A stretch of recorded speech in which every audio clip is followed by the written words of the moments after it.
നമസ്കാരം. നമ്മൾ ബിഗ് ബോസിൽ ഏറ്റവും കൂടുതൽ ചർച്ച ചെയ്തിട്ടുള്ളൊരു സംഭവമാണ് ജാസ്മിൻ ജാഫർ. അതിൻ്റെ കൂടെ ചർച്ച ചെയ്യുന്ന സംഭവമാണ് ജാസ്മിൻ ജാഫർ ബിഗ് ബോസിൻ്റെ ഫേവറേറ്റാണ്. ബിഗ് ബോസ് ഈ വർഷത്തെ കപ്പ് കൊടുക്കാൻ തീരുമാനിച്ചു വെച്ചിരിക്കുന്നത് ജാസ്മിൻ ജാഫറിനാണ്. ഇത് ഞാൻ ഈ ഒരു സംഗതി സ്വാഭാവികമായിട്ടും ഈ ഒരു വിഷയത്തിൽ വീഡിയോ ചെയ്യുന്ന സമയത്തും ഇതുപോലുള്ള ഡയലോഗ്സ് വരുന്ന സമയത്തും ഇതുപോലുള്ള ടോണിലും ജാസ്മിൻ ജാഫറിനെ ഒപ്പോസ് ചെയ്ത് പറയുന്ന സമയത്ത് സ്വാഭാവികമായിട്ടും വരുന്ന ഒരു കുരു ആണ്, ആ പൊട്ടുന്ന ഒരു കുരുവാണ് ജാസ്മിൻ ജാഫറിൻ്റെ സപ്പോർട്ടേഴ്സിൻ്റെ വക. ചെറിയ കുറച്ച് ഈ 99.9% ചത്തുപോയ കീടാണുക്കൾ കഴിഞ്ഞ ഒരു ചെറിയ ശതമാനം എപ്പോഴും ബാക്കി നിൽക്കുന്നുണ്ടല്ലോ, അതിൽ നിൽക്കുന്ന കുറച്ച് കീടങ്ങൾ. എന്തുകൊണ്ടാണ് ഞാൻ ഈ രീതിയിൽ വീഡിയോ ചെയ്യാനുള്ള കാരണം വെച്ചാൽ, നാളെ ലാലേട്ടൻ വരുന്ന സമയത്ത് ചോദിക്കണം, അല്ലെങ്കിൽ ചോദിക്കും, അല്ലെങ്കിൽ പൊരിക്കും എന്ന് വിചാരിക്കുന്ന ഒരു വിഷയമാണ് വീണ്ടും ജാസ്മിൻ ജാഫറിൻ്റെയും ഗബ്രിയുടെ ഇഷ്യൂ. ഇന്നത്തെ ജയിലിൽ പോയ സിറ്റുവേഷനിൽ ഇനിയിപ്പോൾ എന്ത് തന്നെ കാരണങ്ങളായാലും ന്യായീകരിച്ച് മെഴുകാൻ ജാസ്മിൻ ജാഫറിൻ്റെ ഫാൻസിന് ഒരുപാട് സംഭവങ്ങളുണ്ടായിരിക്കും.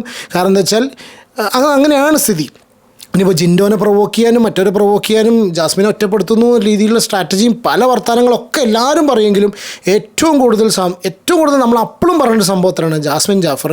ഇന്ന് ജാസ്മിനും ഗബ്രിയും കൂടി ജയിലിൻ്റെ ഉള്ളിൽ നിന്ന് അവിടുന്ന് കാണിച്ചിട്ടുള്ള ആ ഒരു ആക്ട്, ബിഗ് ബോസ് ഇത്രയും സീരിയസ് ആയിട്ടൊരു ശിക്ഷ കൊടുത്തിട്ട്, ജയിൽ പോലത്തെ ഒരു ശിക്ഷ കൊടുത്തിട്ട് അവിടെ ഇടയ്ക്കിടയ്ക്ക് പറയുന്നൊരു സന്ദർശനം പോലും പാടില്ല, എന്നിട്ട് കിട്ടിയ ഗ്യാപ്പിൽ ആ കമ്പിൻ്റെ ഉള്ളിൽ കൂടി ഇട്ടിട്ട് കെട്ടിപ്പിടിക്കാൻ ഞാൻ എന്താ പറയുക, ഒരു പോട്ടെ, അവർ സദാചാരം പറയല്ല, പോട്ടെ, അവർക്കൊരു ഇതില്ല. ഇപ്പോൾ ഫ്രണ്ട്സാണ് ഫ്രണ്ട്ഷിപ്പാണെന്ന് പറഞ്ഞ ടീം ഇപ്പോഴും വരും കേട്ടോ, കുറച്ച് ഇപ്പോഴും ഉണ്ട്. ഞാൻ പറഞ്ഞത് 99%, 9.9 ചെറിയ ശതമാനം കീടാണ് ഇപ്പോഴും ജീവിച്ചിരിപ്പുണ്ട്, അവർ വരാതിരിക്കില്ല. പക്ഷേ അപ്പോഴും ഞാൻ പറയുകയാണ്, ഞാൻ അതൊക്കെ വിടും. ബിഗ് ബോസിനൊരു നിയമമല്ലേ ജയിലിൽ പറഞ്ഞ സംഭവം, അത് കാലാകാലങ്ങളായിട്ട് നമ്മൾ കണ്ടുകൊണ്ടിരിക്കുകയല്ലേ. എത്ര സീരിയസ് ആയിട്ടാണ് ഈ എന്താ പറയുക കണ്ടസ്റ്റൻസ് ഒക്കെ എടുക്കുന്നത്. ആ സിറ്റുവേഷനിൽ ഇന്ന് ജാസ്മിന് ഗബ്രീനെ പിടിച്ച് അവിടെ കെട്ടിപ്പിടിച്ചിട്ട് ആക്ഷനൊക്കെ കാണിച്ചിട്ടുള്ളത് അത് ബിഗ് ബോസിനോടുള്ള ആക്ഷനാണ്. ബിഗ് ബോസിനോടാണ് ജാസ്മിൻ ജാഫർ ബിഗ് ബോസിൻ്റെ മുഖത്തേക്ക് തുപ്പിയതാണ്. സത്യം പറഞ്ഞാൽ മലന്ന് കിടന്ന് തുപ്പി എന്നൊക്കെ വേണമെങ്കിൽ പറയാം, പക്ഷേ അതല്ല സംഭവം. ബിഗ് ബോസിൻ്റെ മുഖത്തേക്ക് കാർക്കിച്ച് തുപ്പിയതാണ് ജാസ്മിൻ ജാഫർ.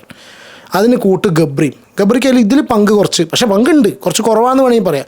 സീരിയസ്ലി ജാസ്മിൻ ജാഫറിനെ നാളെ ലാലേട്ടൻ വരുന്ന സമയത്ത് നിങ്ങൾ എന്നെ സപ്പോർട്ട് ചെയ്യുന്നുണ്ടെങ്കിൽ ജസ്റ്റ് ഈ വീഡിയോ ലൈക്ക് ചെയ്തെന്ന് പറയും, അല്ലെങ്കിൽ കമൻറ്റ് ചെയ്യൂ, അല്ലെങ്കിൽ നിങ്ങൾ എത്ര പേര് എനിക്ക് എന്നെ സപ്പോർട്ട് ചെയ്യുമെന്ന് അറിയാൻ വേണ്ടിയില്ല. കാരണം എന്താണെന്ന് വെച്ചാൽ അത്രയ്ക്ക് മോശം ആക്ടിവിറ്റി പറഞ്ഞാൽ അത്രയ്ക്ക് മോശം ആക്ട്. കാരണം ഒരു തുള്ളി വില ബിഗ് ബോസിന് കൊടുക്കുന്നുണ്ടെങ്കിൽ ആ ഒരു സംഭവം അവിടെ കാണിക്കില്ല. എൻ്റെ അഭിപ്രായം, എൻ്റെ ഒരു ആഗ്രഹമാണ് നാളെ ലാലേട്ടൻ വരുന്ന സമയത്ത് ഇത് കാണിക്കണമെന്ന് മാത്രമല്ല, തക്കതായ ശിക്ഷ കൊടുക്കണം. അത് വെച്ചിട്ട് ഇനിയിപ്പോൾ ഗബ്രീനെ പിടിച്ചിട്ട് ക്ലിപ്പ് കാട്ടണം. ഇനി ചിലപ്പോൾ ക്ലിപ്പിൽ കാണിക്കാന്ന് വെച്ചാൽ ഗബ്രി അങ്ങോട്ട് വന്നിട്ട് ബാബാ കെട്ടിപ്പിടിക്കുന്നൊക്കെ പറഞ്ഞ് വിളിച്ചു എന്നൊക്കെ ആവും. അല്ലെങ്കിൽ ചിലപ്പോൾ ജിൻഡോ പ്രൊവോക്ക് ചെയ്തുകൊണ്ട് നിങ്ങൾ കെട്ടിപ്പിടിച്ച് കാണിക്കുക എന്നുള്ള ക്ലിപ്പൊക്കെ എവിടെയെങ്കിലും ഉണ്ടോയെന്ന് അറിയില്ല. അതൊക്കെ അല്ലെങ്കിൽ ഉണ്ടെങ്കിൽ തന്നെ ഉണ്ടാക്കിയിട്ട് ഇനി അതൊക്കെ കാണിക്കുമെന്നുള്ള അറിയില്ല. എന്തായാലും ജാസ്മിനെ ഒളിപ്പിക്കാൻ തന്നെ പോകുന്നുള്ളൂ.